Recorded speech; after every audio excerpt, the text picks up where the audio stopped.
자, 그러면 우리가 이 마태복음만 아니라 그럼 바울의 얘기를 한번 좀 볼까요? 로마서 16장으로 한번 보겠습니다. 17절에서 20절 보겠습니다. 형제들아, 내가 너희를 권하노니 너희가 배운 교훈을 거슬러 분쟁을 일으키거나 거치게 하는 자들을 살피고 그들에게서 떠나라. 이 같은 자들은 우리 주 그리스도를 섬기지 아니하고 다만 자기들의 배만 섬기나니 교활한 말과 아침하는 말로 순진한 자들의 마음을 미혹하느니라. 너희의 순종함이 모든 사람에게 들리는지라. 그러므로 내가 너희로 말미암아 기뻐하노니 너희가 선한 데 지혜롭고 악한 데 미련하기를 원하노라. 평강의 하나님께서 속히 사탄을 너희 발 아래에서 상하게 하시리라. 우리 주 예수의 은혜가 너희에게 있을지어다. 네, 지금 바울 사도는 이 로마서의 말미에서 사단을 너희 발 아래서 속히 상하게 하실 것이다. 그러니까 이 사단이 교묘하게 사람들을 잘못된 길로 이끌고 있기 때문에 그 사단의 괴계를 하나님께서 무너뜨리시고 상하게 하셔서 완전한 진리의 나라를 세울 것에 대한 얘기를 하는 거예요. 하면서 이 마지막 말을 하는 거예요. 17절에 형제들아, 내가 너희를 권하노니 너희의 배운 교훈 그랬죠. 예? 이 배운 교훈이 진리예요. 하나님 말씀이라고. 디다케요, 디다케. 그러니까 교훈이죠. 하나님 말씀의 교훈이에요. 그러면 이 교훈을 거슬려 분쟁을 일으키거나, 이 거슬려라는 말이요, 거슬려라는 게 헬라어로 파라예요. 파라. 곁에. 이 성령이 파라클레이토스잖아요. 그죠? 근데 곁에서 위로하는 분이 성령이시잖아요. 그러니까 이 파라를 써서 거슬려, 이게 파라예요. 파라. 그러니까 옆에 서 있는 거 옆에. 그 다음에 이 분쟁 그랬죠. 예? 이 분쟁이라는 게 디코스타시아인데 디코스타시아 이게 뭐냐면 다시 세운다는 말이에요. 다시 세운다. 그러니까 옆에다가 이 진짜가 있는데 옆에다가 비슷한 것을 세워놓는 거예요. 그리고 분쟁하게 하는 거야. 논쟁하게 하는 거야. 그러니까 사단이 하는 방법이 어떤 거는 맞아요. 어떤 건 맞는데 거기다가 잘못된 걸 끄집어 넣어놓는 거예요. 그러면은 분별을 할 수가 없어요. 뭐 맞나보다 하다가 그냥 엉뚱한 데로 가는 거예요. 그러니까 이 분쟁이라는 게 거슬려 분쟁한다는 게 옆에다가 다시 세워놓는 거예요. 네, 말씀 옆에다가 비슷한 걸 세워놓는 거예요. 그러니 영적으로 어린 사람들은 이걸 어떻게 알겠어요? 아니, 영적으로 성숙한 사람들도 쉽게 분별이 잘 안 돼요. 그래서 분쟁을 일으키거나 거치게 하는 자들을 살피고, 이 거치게 하는 게 스칸달론이에요. 이 잘못된 것을 딱 그래갖고 잘못된 길로 들어서게 하는 거예요. 여기 살핀다는 거 있죠? 살핀다. 살피고 그들에게서 떠나라 그랬죠? 스코페오. 이 살핀다는 게 스코페오인데 이게 너무 재밌는 단어예요. 덮은 것을 이렇게 파헤치는 거예요. 덮은 것을 파헤치는 거예요. 이게 살짝 덮어놓은 걸 딱 덮개를 열고 파헤치는 거예요. 고집된 것을 드러내야 된다 그 말이에요. 이게 살짝 덮개를 덮어가지고 비슷하게 해가지고 딱 옆에다가 세워놓으니까 네가 올래 내가 올래 이러다가 그냥 사람들 실족시키는 거예요. 그럼 우리 눈이 똑바로 갖고 덮개를 이게 벗기고 파헤쳐가지고 잘못된 것을 드러내야죠. 그럼 우리가 하나님의 말씀을 알아야죠. 네, 하나님의 말씀을 알아야죠. 그러지 않으면 이 사단이 괴계로 가라지를 심어놓고 온갖 넘어지게 하는 것과 불법을 행하는 자들을 심겨 넣어가지고 우리를 하나님의 말씀 가운데 똑바로 걸어가지 못하도록 만게 한단 말이죠. 이 유일한 기준인 하나님의 이 진리의 말씀 가운데 행하는 지혜로운 사람이 돼야 되는데 이 하나님의 말씀을 행하지 못하게 하는 어리석은 사람이 되게 만드는 거예요. 삼켜지도록 만드는 거예요. 우리는 참 그 다음에 18절 이 같은 자들은 그러니까 이 옆에다가 세워놓고 분쟁을 일으키는 자들 얘기하는 거죠. 우리 주 그리스도를 섬기지 아니하고 다만 자기들의 배만 섬기나니. 그러니까 뭐냐면 이 사람들의 특징은 뭐냐면 주님을 섬기는 게 아니라 자기가 나타나는, 자기가 영광을 받는, 자기 휘하에 수많은 사람들을 끌어들이는. 주님에게 굴복된 사람을 세우는 게 아니라 자기에게 굴복된 사람을 세우는. 오늘날 얼마나 많은 이 말씀을 가르치고 목회를 하는 사람들이 자기 밑에다가 사람들 두고 진짜 주님의 사람을 안 만든다니까. 그냥 교회만 다니면 돼.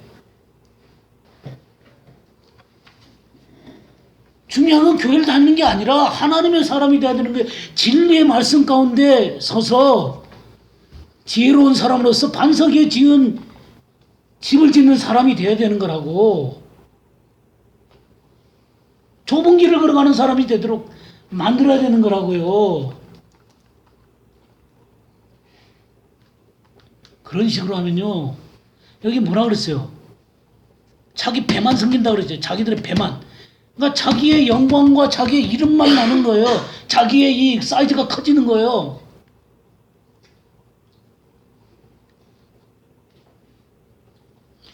여기 교활한 말과 그랬죠.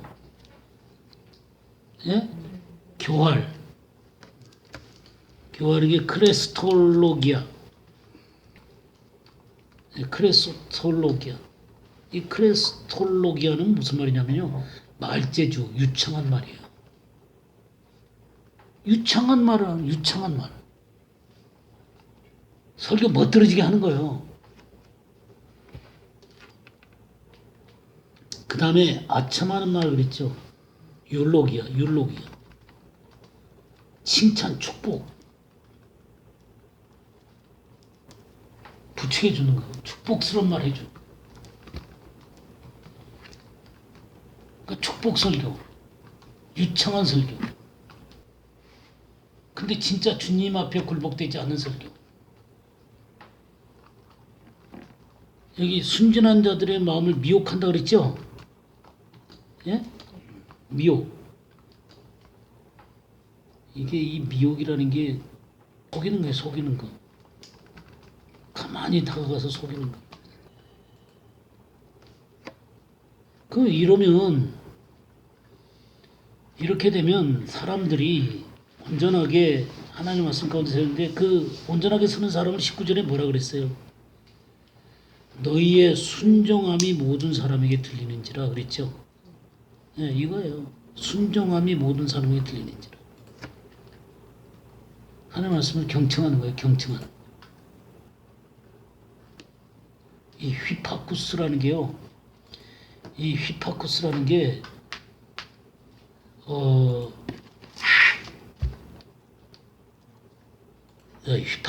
휘파쿠어라는 말이 뭐냐면 군대 용어예요. 군대 용어.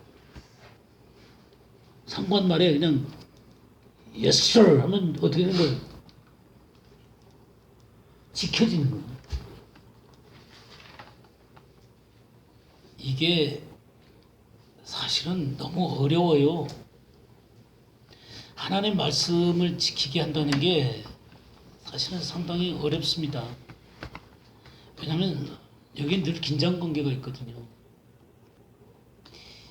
긴장관계가 있다라고 하는 건 뭐냐면 그 사람이 하나님 앞에 합당하지 않는 것을 얘기를 해줘야 되거든요. 그럼 하나님 앞에 합당하지 않는 것을 얘기를 해주려면은 그럼 긴장이 일어날 수밖에 없어요.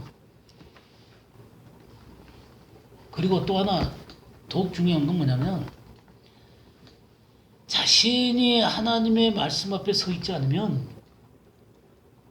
그 얘기를 할 수가 없어요. 예. 뭐 자기가 서 있지는 못하는데 담대하게 말할 수가 없죠. 이게 정말 어려운 거예요. 자기가 말씀을 적당하게 덮개로 덮어놓고 비슷하게 하고 있으면서 다른 사람한테 똑바로 하나님의 진리의 말씀을 가르칠 수가 있겠어요? 어렵죠. 그리고 또 그 사람에게 그게 잘못됐다고 얘기해 준다는 게 얼마나 긴장 관계가 있는 거예요. 이게 사역자의 짐이죠. 그러면 이 사역자가 이 짐을 짊어지고 하나님 앞에서 불법을 행하는 자가 안 되려면 주의 뜻대로 서 있어야 되는 거라고요. 근데 가라지들을 많이 덮으려 놓는 거예요. 그러니까 이 모든 넘어지게 하는 것과 이 스칸달론과 그리고 이 불법을 행하는 자들을 세워놓음으로 말미암아 진리의 길을 걸어가지 못하게 만드는 거예요. 걸려 넘어지게 하는 거예요. 근데 이게 너무나 대세처럼 돼가지고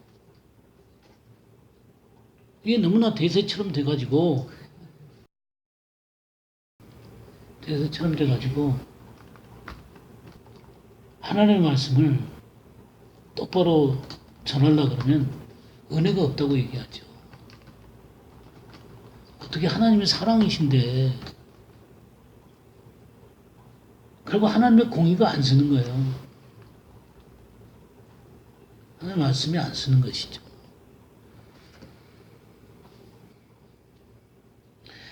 자, 예수님의 말씀이나 바울의 말이나 어때요? 똑같죠? 네. 똑같아요. 기준이 달라진 적이 없어요, 성경은요. 고린도 후서 11장 1절에서 4절 한번 보겠어요. 원하건대 너희는 나의 좀 어리석은 것을 용납하라. 청하건대 나를 용납하라. 내가 하나님의 열심으로 너희를 위하여 열심을 내노니 내가 너희를 정결한 처녀로 한 남편인 그리스도께 드리려고 중매함이로다. 그러나 나는 뱀이 그 간계로 하와를 미혹한 것 같이 너희 마음이 그리스도를 향하는 진실함과 깨끗함에서 떠나 부패할까 두려워하노라. 만일 누가 가서 우리가 전파하지 아니한 다른 예수를 전파하거나 혹은 너희가 받지 아니한 다른 영을 받게 하거나 혹은 너희가 받지 아니한 다른 복음을 받게 할 때에는 너희가 잘 용납하는구나. 네. 이게 지금 다른 예수, 다른 영, 다른 복음 그런 말 나오잖아요. 그죠? 우리가 예수님을 전하잖아요. 그죠? 예수님이 십자가에서 돌아가시고 부활하셨다는 사실을 안 전하는 목사가 있을까요? 예수님이 우리를 위해서 돌아가시고 예수님이 부활했다는 소리를 안 전하는 분들이 있을까요? 근데 왜 다른 예수라 그래요? 그러니까 예수님의 한 부분만 전하는 거예요. 예수님의 우리를 위해서 속죄한 것만 얘기를 하고 왕 되시고 주님 되시는 건 얘기를 안 해요. 우리의 삶을 실질적으로 주관하시고 명령하시고 인도하시는 그 주님에 대해서는 얘기를 안 해요. 우리 구원했다고만 얘기해요. 그건 다른 예수예요. 반만 얘기한 예수예요. 예? 그럼요. 우리의 구세주이시지만 우리의 왕이시고 우리의 주인이시고 우리를 향한 명령자시죠. 맨날 구원했다고만 얘기를 해. 구원했다고만. 다른 영. 이 주님이 내가 너에게 전한 말이 영이요 생명이다 그랬잖아요. 그러니까 말씀도 한 부분만 전하는 거예요. 사랑과 은혜만 얘기해. 공의와 죄와 죄를 심판하는 그리고 죄를 버리도록 가르치는 것은 얘기 안 해요. 하나님 말씀이 그 사람을 주관해가지고 말씀 앞에 합당하지 않는 것들을 버리도록 하게 해야 되는 거잖아요. 말씀 앞에 부딪혀야 되는 거잖아요. 내가 말씀 앞에 이렇게 부딪혀야 되는 거예요. 이 하나님의 말씀이 썩지 않은 살아있고 항상 있는 썩지 않는 씨잖아요. 이 썩지 않는 씨가 나한테 부딪혀서 살아서 내 속에서 역사를 해야죠. 이 말씀 자체가 능력이 있는 거니까. 그 말씀 앞에 굴복하고 순종할 때 이 하나님의 말씀이 우리 속에서 역사를 하는 거예요. 성령은 하나님 말씀을 따라서 역사하는 거예요. 그러니까 말씀이 반밖에 안 전해지면 성령께서도 온전하게 역사할 수가 없어요. 온전한 영이 역사할 수가 없다고요. 복음도 마찬가지예요. 하나의 말씀이죠.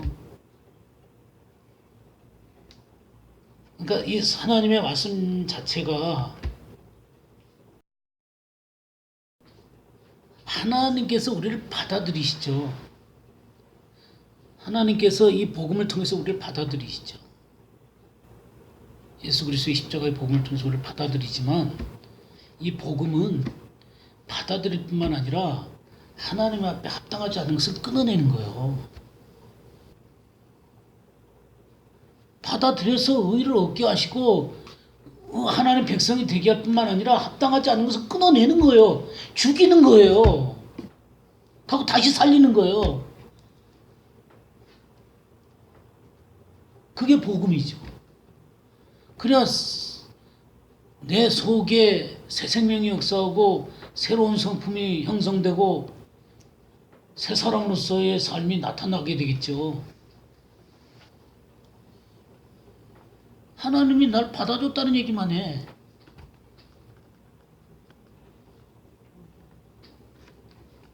물론 받으셨죠. 정말. 그러나 이 진정으로 받아들여짐으로 말미암아 하나님의 깊은 사랑이 내 안에서 깨달아지고 하나님의 영이 역사하고 말씀이 역사함으로 말미암아 죄가 드러나게 되고 죄를 버리고 의 가운데로 계속해서 걸어가도록 만드는 거죠. 생명 가운데서 새롭고 산 길 가운데서 걸어가도록 만드는 거죠. 그래서 누구를 만드는 거예요?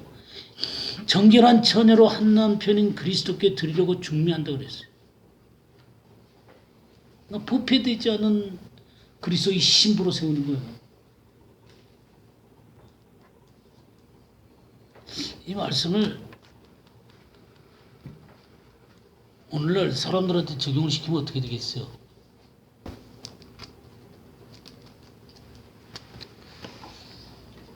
진실함과 깨끗함에서 떠나 부패할까 두렵다 그랬는데 주님 앞에 정말 신랑 되실 주님 앞에 진실함과 부패 이 깨끗함을 통해서 부패되지 않는 마음으로 주님 쳐다보는 것에 대해서 어떻게 생각해요? 아까 이제 축복 얘기했잖아요. 축복된 설교. 축복 자체가 나쁜 게 아니죠. 주님은 주님을 온전하게 쫓는 하나님의 사람들에 대해서 축복하시겠다 그랬잖아요. 근데 그게 초점이 아니잖아요. 주님의 말씀 가운데 서 있으면 내가 그렇게 하겠다는 거죠. 네가 축복받으려면 이렇게 해라. 그게 문제라는 거예요. 네가 주님 앞에 거룩하게 서고 주님의 말씀 앞에 온전하게 서게 되면 하나님께서 너를 형통케 하겠다 그랬잖아요. 주야로 말씀을 묵상하고 또 저기 시냇가에 심은 나무가 시절을 두자 과실을 맺는 것처럼 모든 행사가 다 형통한다 그랬잖아요. 하나님 하신다고요. 그러면 이 말씀을 주장하려면 내가 딱 말씀 가운데 있어야죠. 진리의 말씀 가운데 내가 서야죠. 제가 신앙생활을 하면서 느끼는 거예요. 체한다고 되는 게 아니더라고. 체한다고 되는 게 아니더라고. 하나님 앞에 서야 되더라고.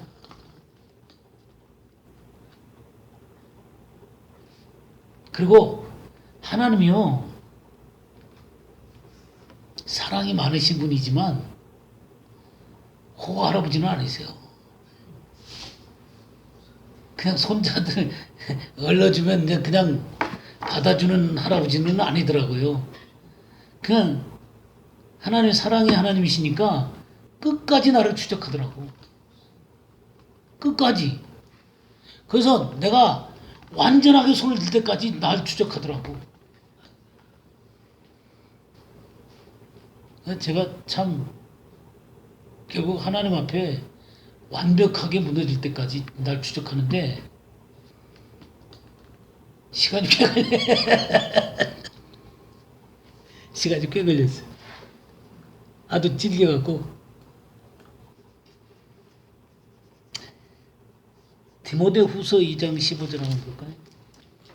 너는 진리의 말씀을 옳게 분별하며 부끄러운 것이 없는 일꾼으로 인정된 자로 자신을 하나님 앞에 드리기를 힘쓰라. 예. 부끄러울 것이 없는 일꾼 그랬죠? 하나님 말씀을 이렇게 분별하라고 그랬어요. 분별력이 필요한 거죠. 이 분별력이라는 게 하나님이 우리의 눈을 띄워주셔야 돼요. 이 눈이 밝아져야 돼요. 그러니까 하나님의 계시가 내게 와야 돼요.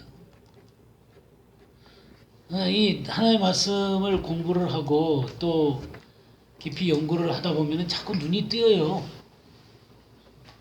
그리고 하나님의 세계가 명백하게 보여요. 그리고 내 속에 이렇게 얽혀 있는 것들 있잖아요. 내 속에 얽혀 있는 것들을 보이게 하세요. 그래서 벗겨내세요. 아까 그 덮개를 벗겨내갖고 파헤친다 그랬죠? 그러니까 파헤치세요.